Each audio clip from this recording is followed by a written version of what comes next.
নমস্কাৰ মই ভাস্কুলাৰ আৰু interventional radiologist doctor Karmakar Vasocare intervention radiology ক্লিনিকৰ পৰা আপোনালোকৰ মাজলৈ আহিছোঁ। আজি মই মোক সচৰাচৰ মোৰ ছ'চিয়েল মিডিয়া আৰু হোৱাটছএপত আহি থকা কিছুমান কুৱেশ্যনছ থাইৰয়ড নডুলৰ বিষয়ে তাৰ বিষয়ত মই কেইটামান উত্তৰ দিব ওলাইছোঁ। প্ৰথম কুৱেশ্যনটো সুধিছে মিছ দীপশিখা, ছাৰ মোৰ থাইৰয়ড নডুল আছে দুটা ছাইডতে, ইয়াৰ ট্ৰিটমেণ্ট কৰাটো আৱশ্যক নেকি? মোৰ কিন্তু এই থাইৰয়ড নডুলৰ কাৰণে কোনো ধৰণৰ চিমটমছ নাই আৰু যদি নকৰোঁ মোৰ আগত কিবা প্ৰব্লেম হ'ব পাৰে নেকি? মিছ দীপশিখা, আপোনাৰ প্ৰশ্নটো মই গম পালোঁ। তো থাইৰয়ড নডুল যদি আপোনাৰ তাতে আছে আপুনি প্ৰথমতে এটা আল্ট্ৰাসাউণ্ড কৰি ল'ব। আল্ট্ৰাসাউণ্ডত কেৰেক্টাৰাইজেশ্যন হৈ যাব আপোনাৰ নডুলটো কি ধৰণৰ নডুল, আৰু তাৰ পিছত হয়তো FNAC এটা দৰকাৰ হ'ব। FNACত আপুনি গম পাব যে আপোনাৰ নডুলটো কি ধৰণৰ বা কি ধৰণৰ চেল তাতে আছে। আৰু নডুল যদি আছে থাইৰয়ডত জেনেৰেলি আমি সাজেষ্ট কৰোঁ যিমান সোনকালে পাৰে তাক ট্ৰিটমেণ্ট কৰাটো ভাল, কাৰণ কেতিয়াবা সাইলেণ্ট অৱস্থাত বা যদিও আপোনাৰ কোনো চিমটমছ নাই কিছুদিন পিছত হয়তো এই নডুলটো আপোনাৰ বেয়াৰ ফালে গতি কৰিব পাৰে, কেঞ্চাৰাছ টাইপৰ ফৰ্ম হ'ব পাৰে বা কিবা, তাৰ কাৰণে ফ'ল' আপত থকাটো দৰকাৰ আৰু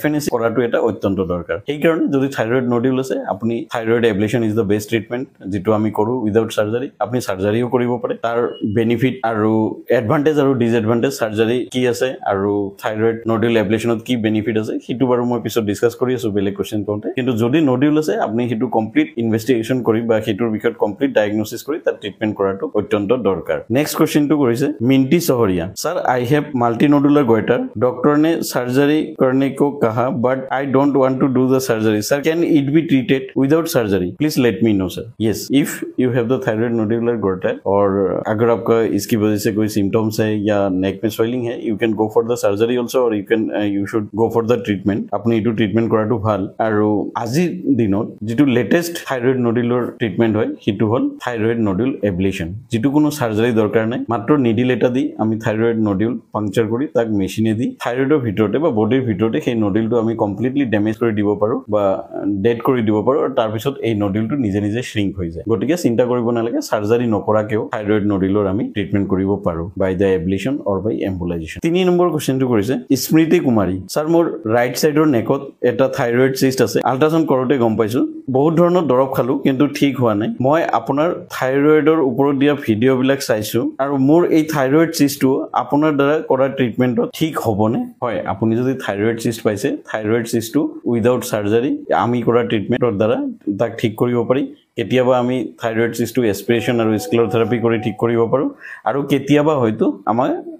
এবলেশ্যনো কৰিব পৰা যায়। সেইটো আপুনি এবাৰ আহিলে আমি আপোনাৰ থাইৰয়ড চিষ্টটো কি ধৰণৰ চিষ্ট সেইটো আমি ইভালুৱেট কৰি ল'ম আমি আল্ট্ৰাচাউণ্ডত, আৰু তাৰপিছত আমি আপোনাক সেই মতে সঠিক দিহা দিব পাৰিম যে এবলেশ্যন নে অকল এস্পিৰেশ্যন কৰি পেলাই স্ক্লেৰ'থেৰাপি দিলে হ'ব। স্ক্লেৰ'থেৰাপি মিনছ আমি তাতে এক ধৰণৰ স্ক্লেৰ'জেন্ট এজেণ্ট ইনজেক্ট কৰোঁ, সেইটো আমি তেতিয়া আপোনাক কৈ দিম। কাইণ্ডলি আপুনি এবাৰ আহিব, আমি আপোনাক সঠিক উত্তৰটো তেতিয়া দিব পাৰিম চোৱাৰ পিছত। নেক্সট কুৱেশ্যনটো কৰিছে ৰাউদি পুইয়া, তেখেতে সুধিছে যে মোৰ থাইৰয়ড নডুলৰ কাৰণে বেষ্ট ট্ৰিটমেণ্টটো কি? কাৰণ থাইৰয়ড নডুলৰ কাৰণে মোৰ এক্সেছিভ চেলাইভেশ্যন হৈ থাকে আৰু কেতিয়াবা উশাহ লওঁতে মোৰ কষ্ট হয়। চাওক, যদি আপোনাৰ চিমটমছ আছে it is the high time to treat your thyroid, আৰু ইয়াৰ বেষ্ট ট্ৰিটমেণ্ট হ'ল থাইৰয়ড নডুল এবলেশ্যন। আৰু থাইৰয়ড নডুল এবলেশ্যনৰ আগতে আপুনি এটা চিম্পল আল্ট্ৰাচাউণ্ড এটা কৰি চাব লাগিব আৰু FNAC এটা কৰি চাব লাগিব। তাৰ ৰিপৰ্টৰ ওপৰত ভিত্তি কৰি যদি সম্ভৱ হয় আমি এবলেশ্যন কৰি দিব পাৰিম, আৰু এবলেশ্যন কৰিলে আপোনাৰ এই থাইৰয়ড নডুল ঠিক হ'ব। আৰু যেতিয়া থাইৰয়ড নডুলৰ চুৱেলিংটো কমি আহিব এবলেশ্যনৰ পিছত লাহে লাহে, তেতিয়া আপোনাৰ এই উশাহ লোৱাৰ যিটো কষ্ট বা যিটো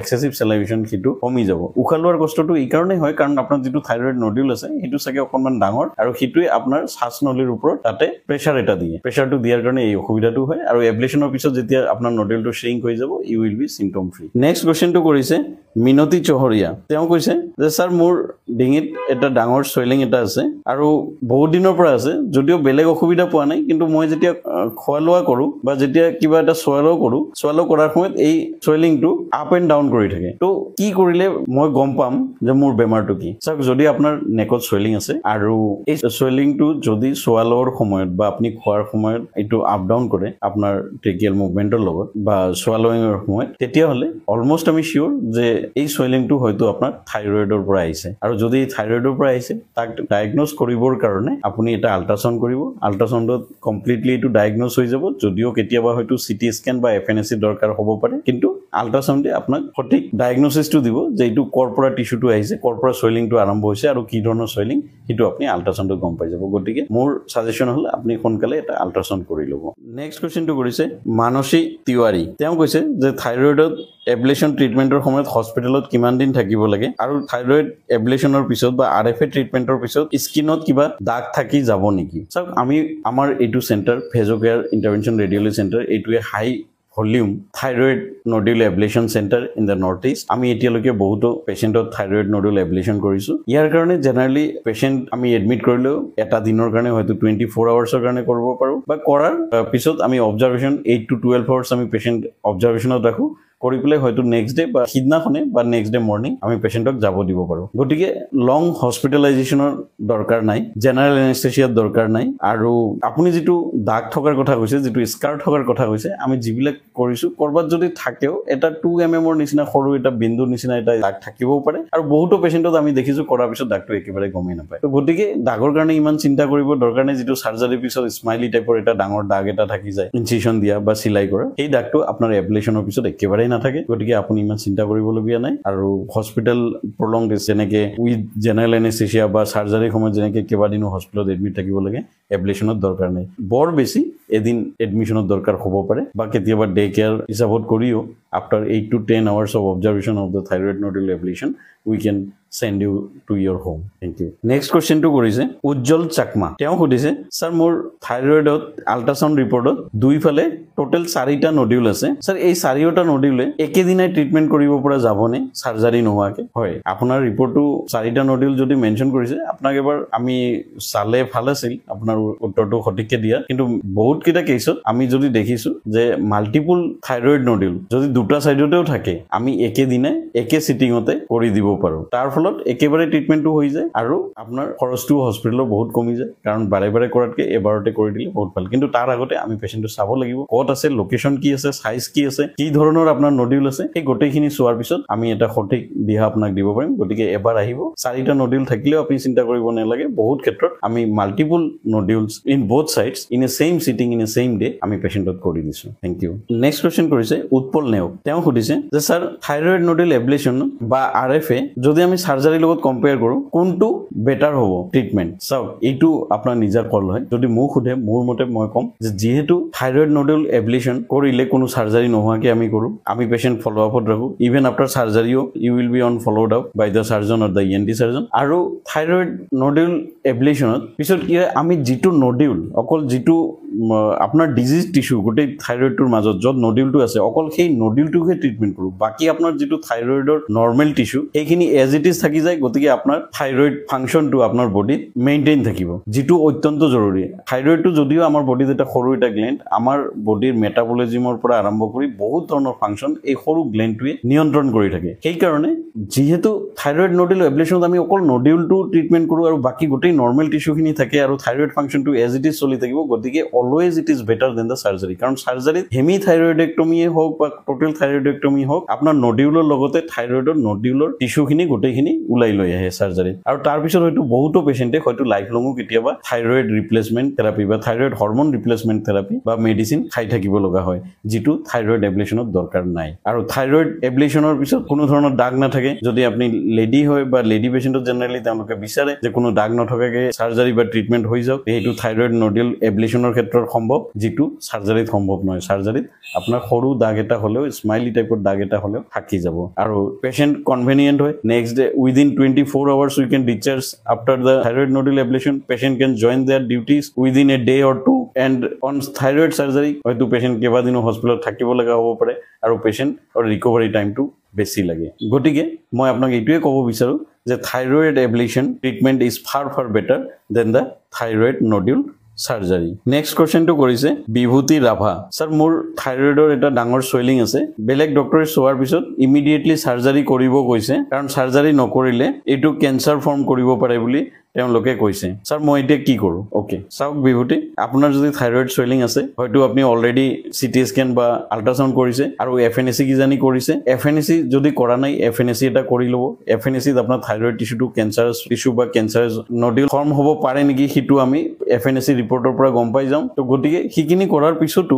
যদিও বিনাইন টিউমাৰ হয় আপুনি ট্ৰিটমেন্ট কৰাটো ভাল কাৰণ থাইৰয়েড নডুল কেতিয়াবা কি হয় যদিও বহুত দিন ধৰি থাইৰয়েড নডুলটো সুপ্ত অৱস্থা থাকে কেতিয়াবা তাৰ ভিতৰৰ পৰা হয়তো ক্যান্সাৰাছ লেশন এটা ষ্টাৰ্ট হ'ব পাৰে যেটো আপোনাৰ ডক্টৰে হয়তো আপোনাক ঠিকই কৈছে আৰু কেতিয়াবা এই ক্যান্সাৰাছ টিস্যু ফৰ্ম হোৱাৰ পিছতো বহুত দিনলৈকে হয়তো পেশেন্টে গম নাপাব পাৰে যেটো হয়তো তাৰ মেটাস্টেসিস আগতে ওলাই যাব পাৰে বেলেগ এটা অৰ্গানত তো গতিকে থাইৰয়েড নডুল যদি আছে আৰু ইট ইজ যদি সাসপিচিয়াস হয় বা এফএনএসি ৰিপৰ্ট যদি অলপ ডাউটফুল হয় বা আপোনাৰ যদি সিম্পটমস দি আছে নেক সোয়েলিং টু যদি ডাঙৰ আছে it is always better to treat your thyroid nodule immediately next question কৰিছে নাগমা সুলতান তেখেতে সুধিছে স্যাৰ মই থাইৰয়েড নডুল এবলেশন কৰিব বিচাৰো কিন্তু মোক ইএনটি ডক্টৰে কৈছে যে এবলেশন কৰাৰ পিছত থাইৰয়েড নডুল বাৰে বাৰে আহিব ৰিকাৰেন্স হ'ব কিন্তু কি কৰো এতিয়া স্যাৰ চাও এতিয়া ডক্টৰে যদি কৈছে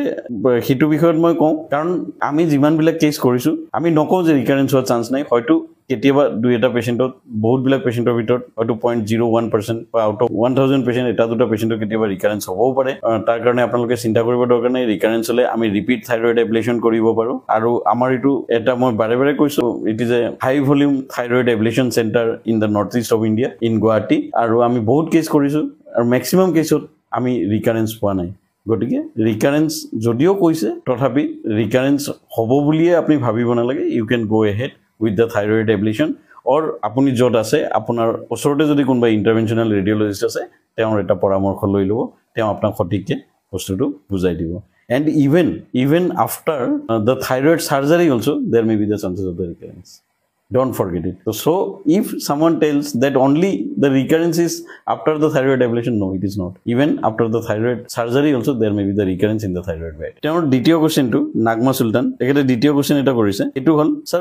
moi apnar live case keta saisu sir apnaloke jetia kore tetia tate anesthesia use kore ne hoy ami anesthesia use koru jodio ami general anesthesia ni diu ami local anesthesia use kori koru patient comfortable thake tar karone eku চিন্তা কৰিব নালাগে আৰু আমি নিদিয়াৰ কাৰণো আছে কাৰণ কি আমি এই কাৰণে আমি লোকাল এনেস্থেচিয়া কৰো একটু পেশেন্ট কমফৰ্টেবল থাকে পেশেন্ট আমাৰ লগত কথা পাতি থাকে গতিকে পেশেন্টৰ ভয়েস বা যিখিনি বস্তু আমি কৰি থাকোতে সদায় লক্ষ্য ৰাখিব লাগে এইখিনি পেশেন্টৰ লগত কথা বতৰা পাতি থাকিলে আমি সঠিকে গম পাই থাকো আৰু সেই হিচাপত আমি এবলেশনটো আগবঢ়াই নিব পাৰো গতিকে একো চিন্তা কৰিব লগা নাই even on the local anaesthesia also you will be completely comfortable at the time of thyroid nodule ablation I think now you are clear for this next question কৰিছে ৰাজিয়া সুলতানা তেওঁ কৈছে স্যাৰ মোক ডক্টৰে কৈছে মই যদি থাইৰয়েড নডুল এবলেশন কৰো তেতিয়া হলে মোৰ পাৰ্মানেন্টলি ভয়েস চেঞ্জ হ'ব যেটো আকৌ ঠিক নহব স্যাৰ কিবা এটা মোক সলিউশন দিয়ক স্যাৰ থাইৰয়েড নডুল ট্ৰিটমেন্টৰ সময়ত একেবাৰে নিম্ন একেবাৰে সূক্ষ্ম চান্সেস থাকে ভয়েস চেঞ্জ হোৱাৰ যেটো অকল এবলেশনৰ সময়ত নহয় আপুনি সাৰ্জাৰি কৰিলে তেতিয়া হ'ব পাৰে কাৰণ থাইৰয়েড নডুলটোৰ ওচৰতে ৰিকাৰেন্ট লেৰিঞ্জিয়াল নাৰ্ভ থাকে যেটো হয়তো কৰাৰ সময়ত অকনমান ইনজুৰি হ'ব পাৰে at the time of ablation or maybe in the time of surgery কিন্তু হলেও আমি তাৰ কাৰণে পুৰা প্ৰিকশন লওঁ আমি হাইড্ৰো ডিসেকশন কৰো যাতে নহয় আৰু এতিয়ালৈকে যিমান কিটা কৰিছো কোনো এটা কেছত এতিয়ালৈকে ভয়েস চেঞ্জ হোৱা নাই গতিকে আপুনি ভয় খাব দৰকাৰ নাই আৰু কোনবা পেশেন্টৰ যদি অকনমান ভয়েস চেঞ্জ হয় it is over the period of time হয়তো কাৰবা একদিন বা দুদিনৰ ভিতৰত বা কেই ঘণ্টা মানৰ ভিতৰত বা কাৰোবাৰ হয়তো অলপমান সময় লাগে হয়তো 6 উইকস বা 2 মান্থস মান টাইম লাগে ভয়েসটো জেনাৰেলি নৰমালৰ ফালে আহি যায় আৰু সেইকিটা মই এজ এ লিটাৰেচাৰ কৈছো কিন্তু আজিলৈকে আমি যদিও বহুত থাইৰয়েড এবলেশন কেছ ইয়াতে কৰিছো আমাৰ এতিয়ালৈকে কোনো এটা কেছত আমি ভয়েস চেঞ্জ পোৱা নাই এনেকুৱা ধৰণৰ কমপ্লিকেশন আমাৰ কেছত হোৱা নাই এতিয়ালৈকে ৰাজিয়া সুলতান তেখেতে আৰু এটা কোৱেশ্চন কৰিছে যে after ablation how many days it will take to subside the swelling তেখেতে আৰু এটা কোৱেশ্চন কৰিছে যে এবলেশন কৰাৰ কিমান দিনৰ পিছত সোয়েলিংটো কমিব সব হেতু কোনো ধৰা বান্ধা নিয়ম নাই যে ইমান ঘণ্টা বা ইমান সময়ৰ ভিতৰত কৰিব কিন্তু ম্যাক্সিমাম কেছত আমি চাইছো যাৰ হয়তো সিঙ্গল নডিউল আছিল ডাঙৰ নডিউল আছিল বা দুটা নডিউল আছিল ম্যাক্সিমাম কেছত আমি চাইছো এবলেশন কৰাৰ উইদিন এ ডে 50% অৰ নিচিনা থাইৰয়েড সোয়েলিংটো কমি গৈছে তাৰপিছত বাকিখিনি যেতিয়া নেক্সট ফলো আপত আহিছে আমি দেখিছো অলমোস্ট 70 to 80% সোয়েলিং কমি যায় by next 6 weeks to 3 months of time তো কোনো তাৰ সেক্ৰসেং কোনো নাই যে ইমান দিনতে কমিব কিন্তু অবভিয়াসলি সোয়েলিং কমি যাব লাহে লাহে তেখেতৰ থাৰ্ড কোৱেশ্চন ৰাজিয়া সুলতানে কৰিছে আৰু যেটো মই সদায় পাই থাকো হয় মেছেজ বা ফোন কলত সদায় মই উত্তৰ দিব লগা হৈ থাকে কিটো কোৱেশ্চনে তেখেতে কৰিছে যে স্যাৰ যদি মই এবলেশন কৰিব বিচাৰো টোটাল কষ্ট কিমান আহিব স্যাৰ কাইন্ডলি জনাব স্যাৰ কষ্টৰ কথাটো মই কৈছো it depends the treatment you choose and the hospital you choose sometimes hospital to hospital the treatment cost slightly varies as the bed charge OT charge is different from hospital to hospital that is separate issue but it is not very much difference from one hospital to another hospital another thing the treatment you choose if you choosing the ablation in a radio frequency ablation that is called